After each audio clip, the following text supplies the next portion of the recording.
Varicose veins కి సరైన చికిత్స కోసం సంప్రదించండి ఎవిస్ హాస్పిటల్. అమ్మ నమస్తే. నమస్తే అమ్మ జయలక్ష్మి.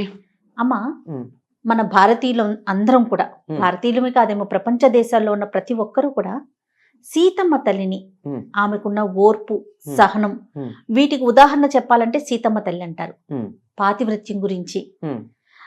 ఇన్ని రకాలుగా కొనియాడటానికి సీతమ్మ తల్లిలో ఉన్న ప్రత్యేకత ఏంటమ్మా? ముందర సీతారాములకు నమస్కారం చేసుకుందాం. వారి అనుగ్రహం ఉంటేనే దీనిని సవ్యమైన పద్ధతిలో మనం సమాధానం చెప్పుకోగలుగుతాం. అవును. వీటన్నిటికీ ముందుగా మనకి వారి కథను అందించిన వాల్మీకి కూడా నమస్కారం చేసుకోవాలి. ఆ వాల్మీకి ఈ రామ కథను గురించి చెప్తూ ఏమని చెప్తాడంటే, కృత్స్నం రామాయణం కావ్యం సీతాయాశ్చరితం మహత్ పౌలశ్చమి వధమిత్యేవ చకార చరితవ్రత అన్నాడు. అంటే రామాయణం అనే రాముడి యొక్క నడవడిక, సీతది అయిన గొప్ప చరిత్ర, రావణ వధ అనే దాన్ని పరిపూర్ణంగా ఇక్కడ చెప్పాను అని చెప్పాడు. రాముడిదేమో నడవడిక యథాతథంగా, సీతది గొప్ప చరిత్ర, సీతాయా చరితం మహత్. 3 పేర్లు పెట్టాడు తన కావ్యానికి. 3 పేర్లు. ఒకటి రామాయణం, రెండోది సీతాయాస్ చరితం మహత్, పౌలశ్చ వధం, రావణ వధ. 3 పేర్లు. ఈ 3 పేర్లలో రాముడిదేమో నడవడిక, రామ అయనం, రాముడు నడిచినటువంటి దారి, రాముడు వెళ్ళినటువంటి త్రోవ, మార్గం. వెళ్ళిన త్రోవ అంటే ఏ దారిలో వెళ్ళాడు అని కాదు అక్కడ అర్థం, ఆయన ప్రవర్తన, నడవడిక. సీతదో మహత్తరమైనటువంటి చరిత్ర. అవునమ్మా, సీతాయాస్ చరితం మహత్, అంతే ఆయన వాడిన పదం. పైగా రామాయణం అంటే కూడా సీత కథేట. ఎట్లా అంటే రామ అంటే స్త్రీ అని అర్థం, రామ అంటే రాముడు, రామ అంటే సీత, రామ అయనం అంటే ఒక స్త్రీ. ఎవరు? రామ అంటే కూడా అందరూ స్త్రీలు కాదు, కురూపిగా దుర్బుద్ధితో దుర్గుణాలతో ఉండే ఆడదాన్ని రామ అనరు, మనోహరమైన అని అర్థం.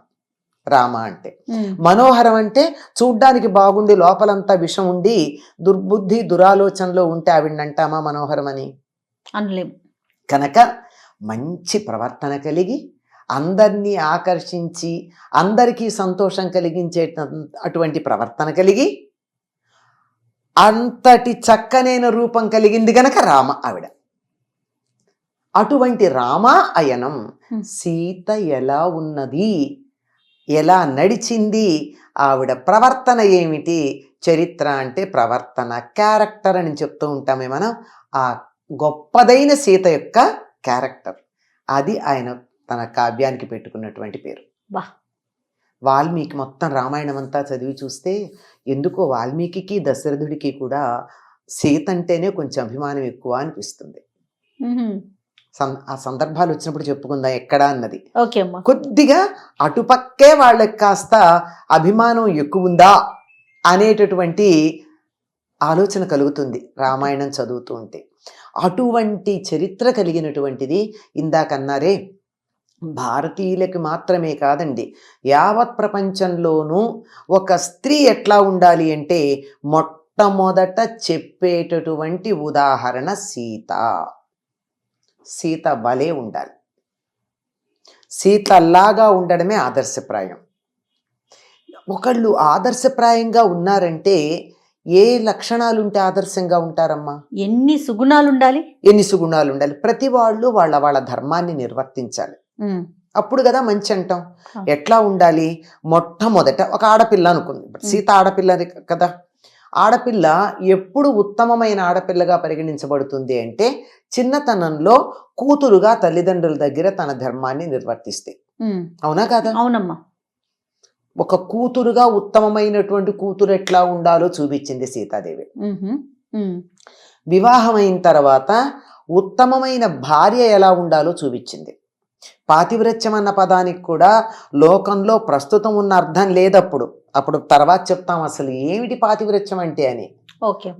ఎందుకంటే ఇయం సీత మమ సుత అని సీతాదేవిని ఇచ్చేటప్పుడు రాముడికి జనకుడు చెప్పిన మాట పతివ్రత మహాభాగా అన్నాడు.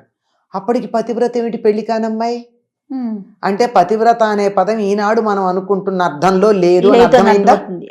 అది అది భర్తతో ఎలా ఉండాలి, ఒక ఉత్తమమైనటువంటి ఇల్లాలు ఎలా ఉండాలో ఆదర్శప్రాయంగా చూపించింది సీతాదేవి. అలాగే ఒక కోడలు ఎట్లా ఉండాలి, అత్తగా ఇప్పుడు భర్తతో బాగా ఉంటే సరిపోయిందండి, నేను నా భర్త చట్టాపట్టాలేసుకు తిరుగుతాం అబ్బో హ్యాపీ కాదు కదా. భారతీయులకి ఒక కుటుంబం ప్రమాణం. అవును. కుటుంబంలో ఎలా ఉండాలి, అత్తామామలతో ఎట్లా ఉండాలి, మరదులతో ఎట్లా ఉండాలి, అది కూడా అవసరమే కదా. ఒక వదినగా తన మరదులతో ఎట్లా ఉండాలి, ఇది ఆదర్శప్రాయంగా చూపించింది సీతాదేవి. తర్వాత అత్తమామల పరువు బయట ఎట్లా నిలబెట్టాలి, ఇంట్లో కాకుండా. ఇంట్లో బాగానే ఉన్నాను, ఎదురుగా ఉంది, అత్తగారి కాళ్ళు పడతాను, నీ అంతటి దేవత లేదంటాను, నా పనులు జరుపుకుంటాను, బాగానే ఉంది. ఎక్కడైనా అవసరం వస్తే బయటకు వచ్చినప్పుడు అత్తగారి పేరు మామగారి పేరు కీర్తి వచ్చేటట్టుగా చెప్పడం ఉందా లేదా, ఆ సంగతి ఆలోచించాలి. ఉత్తమమైనటువంటి కోడలుగా ఎలా ఉండాలి అంటే అంతఃపురంలో ఎదుట ప్రవర్తించటం కాదు, బయటికి వచ్చాక కూడా ఎట్లా ఉండాలి, శత్రువుల దగ్గర ఎట్లా ఉండాలి, భర్త తప్పు చేస్తున్నాడేమో అనే సందేహం కలిగితే ఏం చెయ్యాలి, భర్త తప్పు చేస్తున్నాడేమో అని సందేహం కలిగితే తప్పు చేయనివ్వకూడదు, భర్త చేత ఎట్లా ఉండాలి, తనని కాముక దృష్టితో చూసేటటువంటి వాడితో ఎట్లా ప్రవర్తించాలి, అతిథి మర్యాదలు ఎట్లా చెయ్యాలి, పెట్టేగి భర్తని నిందిస్తూ ఉంటే ఏం చెయ్యాలి, భర్త అనుమానిస్తే ఏం చెయ్యాలి, ఇలాంటి వాటన్నింటికి కూడా సీత ఆదర్శం. సంపూర్ణ జీవితం వీటన్నింటికీ కూడా ఆదర్శంగా ఉంది గనకే సీతాయాశ్చరితం మహత్ అని వాల్మీకి మహర్షి ఆ సీతాదేవి గురించి చెప్పాడండి. దీన్ని మనం మామూలుగా తెలుగులో చెప్పుకోవాలంటే రాముడి చరిత్ర రామాయణం అయితే, సీత దృష్టితో మొత్తం ఆ కథ అంతా చెప్పుకుంటే అది సీతాయణం. వా ఎంత బాగుందమ్మా. ఖచ్చితంగా సీతాయణం అంటే సీత ఎలా ప్రవర్తించింది, ఆవిడని చూసి మనం నేర్చుకోవాల్సిన ఏమైనా ఉందా. ఈ రోజుల్లో చాలా మందికి ఓ సందేహం, సీత అని పేరు పెట్టుకోవడానికి కూడా భయపడతారు. అన్ని కష్టాలే సీత పడిన, సీత కష్టాలు. మనకి సామెతలు కూడా ఉన్నాయి, సీత కష్టాలు సీతవి అని. సీత కష్టాలు సీతవి, పీత కష్టాలు పీతవి అని చెప్పి ఆ పీతతో పాపం సీతను కూడా పోలుస్తారు. సీత కష్టాలు పడిందా ఒకసారి ఆలోచించాలి. అవన్నీ కూడా ఆలోచించుకుని అంత భయపడుతూ ఉండేటటువంటి వాళ్ళం ఎప్పుడూ కష్టమే ఉంటుంది, భర్త నుంచి దూరంగానే ఉండాల్సి వస్తుంది, అయ్య బాబోయ్ ఈ వియోగం ఎటువంటిది, అందుకని సీత పేరు పెట్టుకోవడం మాకు ఇష్టం లేదు అనేటటువంటి వాళ్ళు కూడా ఉంటారు. ఎందుకంటే రామాయణం చదవలేదు గనక, తెలియదు గనక, పైగా దాని గురించి లోకంలో చాలా దురభిప్రాయాలు కూడా ఉన్నాయి గనక ఆ దృష్టితో ఉంటున్నాయి. కానీ నిజానికి రాముడు ఎంతకాలం పరిపాలన చేశాడమ్మా భూమిని? 11,000 సంవత్సరాలు పరిపాలన చేశాడు. దశవర్ష సహస్రాణి దశవర్ష శతానిచ, 10 దశవర్ష సహస్రాలు అంటే 10,000, తర్వాత 10,100, 10,100 అంటే 1,000, ఎంత మొత్తం 11,000. 11,000 సంవత్సరాలు రాజ్యపాలన చేశాడు. ఎందుకు ఇలా డివైడ్ చేసి చెప్పాడంటే 1,000 ఏళ్ళు సీతాదేవి వదిలిన తర్వాత, సీతాదేవి భూలోకాన్ని వదిలి వెళ్ళిపోయిన తర్వాత అని చెప్పుకున్న 10,000 ఏళ్ళు అనుకో. ఈ 10,000 ఏళ్ల పరిపాలనలో ఒక్క ఏడాది సీతారాములు దూరంగా ఉన్నారు. లెక్క వేయండి, 10,000 సంవత్సరాల్లో ఒక ఏడాది ఎంత? రవ్వంత. ఈ రోజుల్లో గనక చూసినట్టయితే పై చదువులకి విదేశాలకు భర్త పెడితే సంవత్సరాల తరబడి ఉంటున్నారు, వాళ్ళతో పోల్చుకోవడానికి వీలు లేదు. తర్వాత 13 ఏళ్ళు ఎవ్వరూ అంత ఆనందంగా గడపడానికి వీల్లేనంతగా బరువు బాధ్యతలు లేకుండా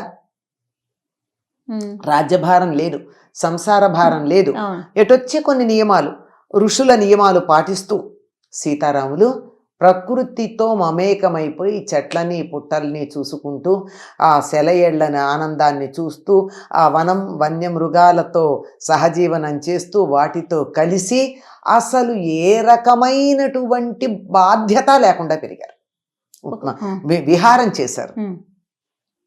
వాళ్ళు కష్టపడాల్సిన పని లేకుండా పక్కన లక్ష్మణుడు వాళ్ళకి తోడుగా కూడా ఉన్నాడు. అవును అవును.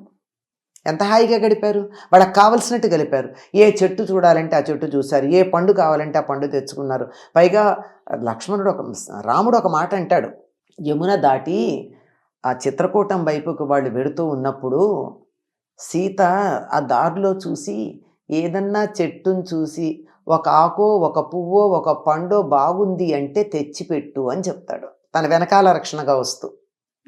అంటే అర్థం ఏమిటి, ఆవిడ నాకు కావాలని అడగక్కర్లా, ఈ పువ్వు ఎంత బాగుందో అంటే చాలు లక్ష్మణుడిలో పట్టుకొస్తాడు.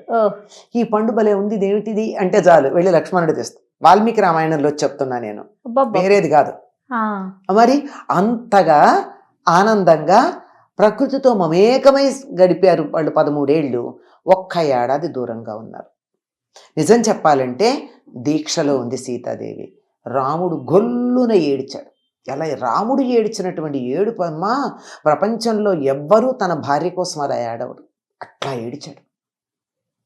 అది రాముడికి సీత మీద ఉన్న ప్రేమ అంటే ఏమిటో. ఎలా ఏడ్చాడంటే అసలు చెప్తాడు హనుమంతుడు, సీతాదేవికి రాముడు ఎట్లా ఉన్నాడు అంటే ఒంటి మీద అడవి దోమలు ఈగలు వాలితే కూడా తోలుకోవటం లేదు, నిద్రే పోడు, ఒకవేళ నిద్ర పడితే ఒక్క క్షణం వెంటనే సీతా సీత అంటూ కలవరిస్తూ లేస్తాడు, మధురమైన పదార్థాలు ఏవి తినడం మానేశాడు, ఏది ఎదురుగా పెట్టిన ఇది సీతకి ఇష్టం అని చెప్పి తినటం మానేశాడు, ఏదో ఒకటి తప్పని పరిస్థితి నీ కోసం ఎదురు చూస్తూ ఉన్నాడు గనక శరీరం నిలవడానికి అయిష్టంగా ఒక్కటింత తింటాడు తప్ప ఆహారం కూడా తీసుకోవటం లేదు రాముడు అంటే సీత ఇంకా ఏడుస్తుంది.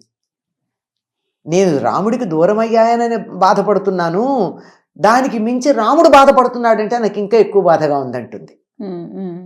అంటే ఇంత ప్రేమతో ఆవిడ అట్లా ఉంటే ఈయన ఇట్లా ఏడ్చాడు. ఆవిడ అక్కడ చాలా దీక్షగానే సమయాన్ని గడిపింది, కష్టపడింది కాదను, కానీ ఇటువంటి ప్రేమను అనుభవించిన తర్వాత ఒక్క ఏడాది దూరంగా ఉంటే మాత్రం ఏమిటమ్మా ఈ ప్రేమతో. మన ఆకలి వేయదు దాహం వేయదు నిన్ను చూస్తుంటే అని పిచ్చిపాటలు మనం పాడుకోవటల్లా ఆకలి దాహం దప్పిక లాంటివి కూడా లేకుండా ఉండగలిగినటువంటి స్థితి ఆవిడకి వచ్చింది అంటే ఆవిడ అక్కడ ఆహారం ఏం తినలేదు, రావణుడు పెట్టిన ఆహారం ఏం తినలేదు, లంకలో ఏమీ తినలేదు ఆవిడ. ఇంద్రుడు ఏదో పరమాన్నం లాంటివి తెచ్చిస్తా తీసుకుంది, ఇంకా ఆకలి లేదు ఆవిడకి. సో ఖచ్చితంగా సీతాయనంలోకి వెళ్ళాలమ్మా. ఒక్కొక్క ఘట్టం ఒక్కొక్క అంశం ఆవిడ ప్రతి అడుగు గురించి అందరం తెలుసుకోవాలమ్మా. ఇంత అందువల్ల సీత పేరు పెట్టుకోవడానికి ఎవరు బాధపడాల్సిన పని లేదు అని చెప్తున్నా. తప్పకుండా అమ్మా, తప్పకుండా.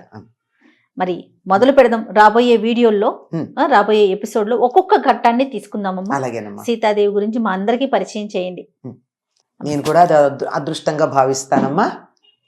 నమస్తే.